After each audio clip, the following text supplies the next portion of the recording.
प्यारे दोस्तों, अस्सलाम वालेकुम। आप देख रहे हैं इरफानी नेटवर्क यूट्यूब चैनल और मैं हूं मोहम्मद इरफान। झारखंड नई सरकार का गठन हो गया है दोस्तों, और मुसलमानों के लिए एक बड़ी खुशखबरी भी निकलकर सामने आ गई है।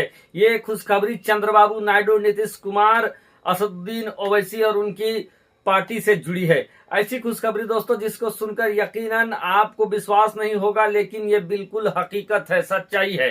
दोस्तों, मोदी सरकार 3.0 का आगाज हो गया है और कल मोदी सरकार के अंदर 72 मंत्रियों ने शपथ लिया है दोस्तों, जिसमें कई कैबिनेट मंत्री, कई राज्य स्तरीय मंत्री और कई स्वतंत्र प्रभार मंत्री हैं। यानी कुल मिलाकर मोदी, प्रधानमंत्री नरेंद्र मोदी समेत 72 मंत्रियों का शपथ ग्रहण कल हुआ। लंबा वक्त लगा, चुकी एकदम पूरा लाव लश्कर के साथ नरेंद्र दामोदर दास मोदी इस बार मैदान में कूदे हैं और उनके मंत्रिमंडल का एक तरीके से आगाज हो गया, शपथ ग्रहण हो गया। अभी मंत्रालय बटे नहीं है दोस्तों, लेकिन उनका शपथ ग्रहण हो गया।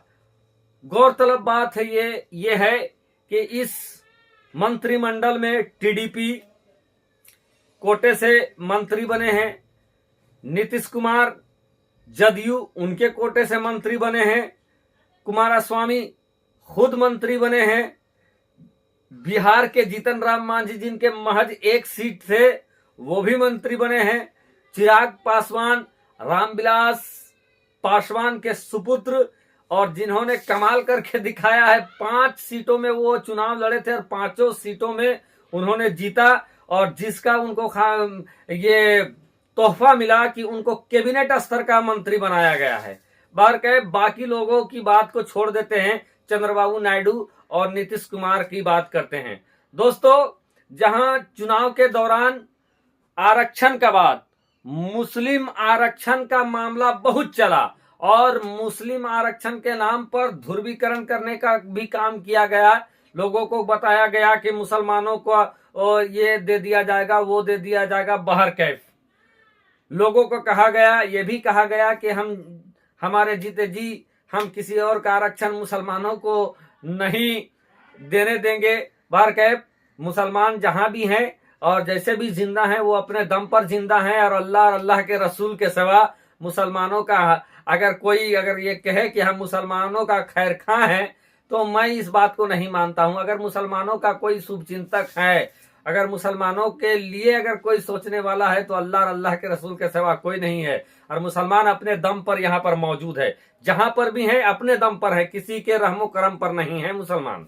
बहरकैफ दोस्तों, आरक्षण का मामला चल रहा था।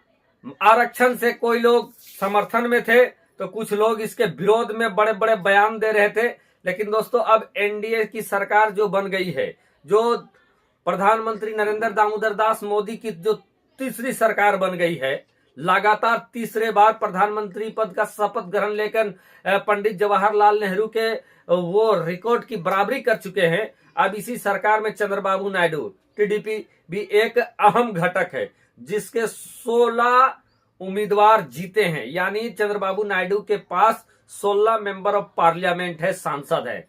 अब दोस्तों, मुसलमानों के लिए जो सबसे बड़ी खबर है दोस्तों, और खुशखबरी की बात है, यहीं से है। एक तो चंद्रबाबू नायडू की जो पार्टी थी दोस्तों, एक खबर उड़ते उड़ते सामने आई है कि उन्होंने चुनाव के दौरान ऐसा वादा किया था कि मुसलमानों को वो 5 लाख तक के लोन देंगे ताकि वो उस लोन से कारोबार करें और अपने जीवन को उठा सकते हैं विदाउट इंटरेस्ट। वो 5 लाख का लोन देने की बात कर रहे थे। नंबर दूसरा, हज में सब्सिडी।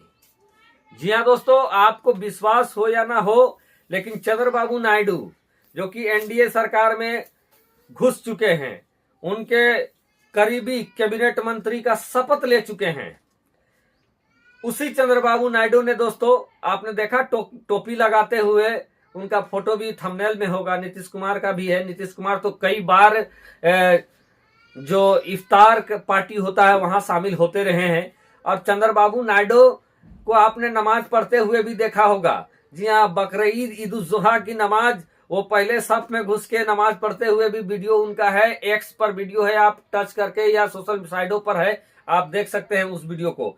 बाहर नीतीश कुमार की बात हम बाद में करेंगे। चंद्रबाबू नायडू ने एक और बड़ा घोषणा किया है दोस्तों, वो ये है कि मुसलमानों को वो हज में सब्सिडी देंगे। वो कितना? 1 लाख रुपये का। जी हाँ, पूरा 1 लाख का सब्सिडी मुसलमानों को हज यात्रा पर देंगे, यानी धार्मिक यात्रा पर देंगे। जो मुसलमान हज के लिए जाते हैं, जो आंध्र प्रदेश के जो मुसलमान हज के लिए जाएंगे, और अगर मान लीजिए अगर हज में अभी फिलहाल अगर 4 लाख खर्चा होते होंगे सपोज दैट, तो आपको 1 लाख रुपये का सब्सिडी सरकार देगी, चंद्रबाबू नायडू की सरकार देगी। यानी 1 लाख घट जाएगा, यानी 4 लाख के जगह पर 3 लाख होगा।